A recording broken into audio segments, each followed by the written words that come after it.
Good morning. Welcome to Riding Shotgun with Tupper. It is Tuesday, September 18, and Elfie's along for the ride today. She's all fired up. I don't think she's been back here since all the corn came out, and she sometimes digs that because then she can just go shooting across the field. Well, we'll see what this adventure brings today. Hope you're all doing well. Man, we're in the middle of a hot streak here. Temperatures, I believe, in the low 90s today. I'm gonna fly, but I think he's on the outside of the window. And I went over to Lovey's weekly press briefing yesterday. It's really the only time we can talk to the coordinators and usually get the most information from them, and I was just curious to hear what Hardy Nickerson and Rod Smith had to say following their game at South Florida. Illinois, of course, this week plays its Big Ten opener at home, Penn State, 8 o'clock Friday night, 8 o'clock Central. You know, talk about that, but I mean, I talked about that last year. You know, there's two things to not like about this game. One is the day, and one is the time. It's Friday. You know my opinion. Friday should be for preps, high school players, high school coaches, high school parents, high school fans. That's what I believe. And 8 o'clock, not happy of that. Not a fan of an 8 o'clock start. It's too late. But you know, all that presumes that anybody would care what's best for everybody. They don't. It's just whatever can make TV a little bit of money, and I get it. The Big Ten teams get some of that TV money back, and it's all a good thing and whatever. But the good news is, if you're a high school fan, you can go to your high school game and get home and see much of the Illinois Penn State game by the time you get home. Well, will it still be a game? I don't know. The odds makers say 28.5 point favorites are the Nittanies, and we'll see.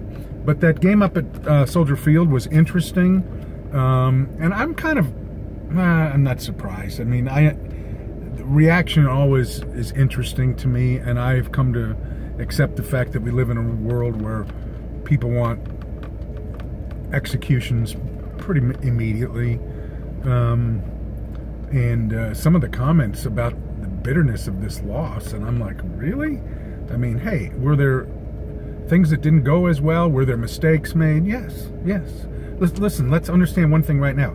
Lovie Smith's been a head coach for a long time. I watched him be head coach of the Bears for 9 years. Okay? Lovie is not good at time management. He's not going to be good at time management. If that's the reason to fire him, then you should never have hired him, because that's not going to change. I have this discussion all the time, sometimes in my mind, but there are many coaches who are not good with time management, and I wish they would all delegate someone on the staff, a coordinator preferably, to say, and just say, look, I'm not good at this. You know, I don't know why I can't calculate our options and when and what to do this and that, but I need your input on this, and get more of it into the hands of somebody who's really good at it. You know, there are coaches on staff that are terrific with time management. They may not be able to do anything else, but they can do that. And but anyhow, you know, the spike on third down, not good. Rod acknowledged, you know, that wasn't the way to do that. Wasn't what they really wanted to do. It happened. Okay, but I found much more things to be encouraged about than to be discouraged about. Okay. You have a freshman quarterback who's played 3 quarters of college football. Again, I thought MJ Rivers did a commendable job. Does he have areas he can improve? A lot of them, no doubt about it. And starting with the fact that he just, as a young kid, he doesn't feel that pass rush the way you would like for him to. Okay, it's something to work on, something to get better at, and we'll see how much playing time he gets from here on. I think A.J. Bush returns this week and resumes his spot. I think Illinois has a chance to win that game last week if A.J. Bush is in the game, but we won't know that for sure. But overall, I thought he did a good job. They're again playing with these missing players, and I'm probably letting this bother me more than I should, but it just annoys the heck out of me that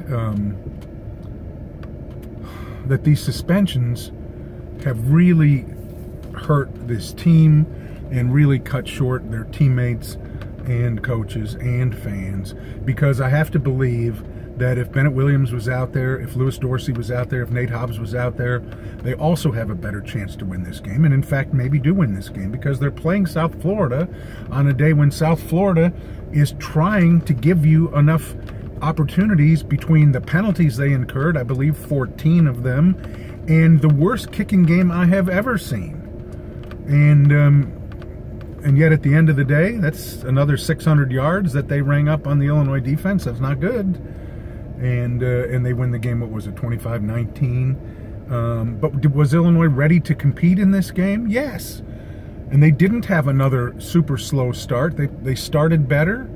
And I love the way they got the running game going. Great job by the offensive line to create some lanes, and by Mike Epstein, and by Reggie Corbin and Rayvon Bonner when he was in there.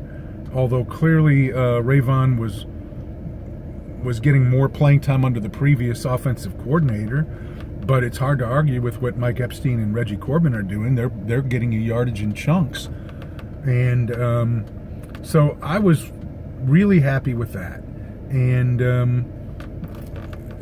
happy with the fact that in the fourth quarter, right down to the final play, I'm still watching, not 100% positive of the outcome. So, you know, with players coming back, it's going to help. I don't know if Jamal Milan will be back, but they need him on the defensive line, in the middle of the defensive line. The problem is, even with everyone back, and even if you play fairly well, it may not show up in the result this week because of how good Penn State is. It was a horrible week last week for the Big Ten, in case you didn't notice. I mean, Northwestern losing at home to Akron, Nebraska losing at home to Troy. You know who Troy's defensive coordinator is? Vic Koenig. And you remember Vic with the Illini. He was the interim head coach when Zook got fired, before it was determined that the better course of action than doing something with Vic was to hire Tim Beckman. But that's where Vic is nowadays, as the D coordinator for Troy. I think there's two Big Ten teams that are at least merit a sentence in the discussion about a national playoff, and that would be unbeaten and 4th-ranked Ohio State and unbeaten and 10th-ranked Penn State. Wisconsin losing at home to Brigham Young did not help at all. And so, oh, Alfie spots, is that a fox? I don't know, but she is freaking off and running, and she's going to chase it into the woods. Oh, good Lord.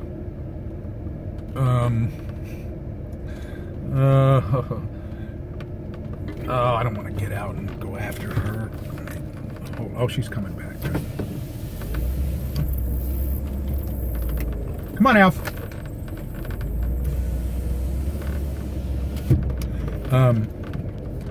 So, you know, if you can stay up late enough, watch the game. I'm anxious to do the head count and see who all is back and so forth. Who knows? Maybe we have new suspensions. I hope not. I hope we're done with that. But it was a closer game than I anticipated. It was a better game and more interesting game than I anticipated up in Chicago, and I would also like for him to be done with those Chicago games. The Chicago games are not a bad idea if you're a really good program and you can go up there and win those games, but they're over at Soldier Field. I see no point in doing that whatsoever. This is a program that needs its home games to be played at home. Maybe that would have helped push him over the hump. I don't know. I just know that on paper, having a presence in Chicago, I get it, I understand that, but to lose a home game and go up there and lose that game, you know, what good have you done your program? I don't see it. So I hope they're done with that too. Basketball practice starts next week, and I hope to see Brad Underwood after his knee replacement and see how he's getting along, and a huge recruiting weekend for both the men's and the women's program this weekend. And it is the University of Illinois Athletic Hall of Fame induction. That was one of the favorite events I covered all of last calendar year. The Dick Butkus speech and the Virginia McCaskey speech were worth it. Those were great moments, as were some of the other inductees and their speeches too. I get to know a lot about Craig Virgin, and I'd always heard about Craig Virgin, the distance runner, but I really enjoyed meeting him. I think Jerry Colangelo's a fascinating guy. I think Manny Jackson's a fascinating guy, and it was really enjoyable. If you have an opportunity to go, it's free. It's Saturday at the State Farm Center. And by the way, that Illinois men's basketball recruiting thing, 3 o'clock Friday afternoon. So if you're coming to the football game, get there early enough, go over to Auburn. My understanding is that those recruits will be over there. There may be a little shoot around or something for you to take in and cheer and be a presence, and who knows where all that will lead, but cross your fingers and hope there. Hey, thanks everybody for riding along. Appreciate it. Elfie back in tow. Good girl. After she chased a fox into the woods. And we will talk to you next week. Have a great weekend. Talk to you then. Bye.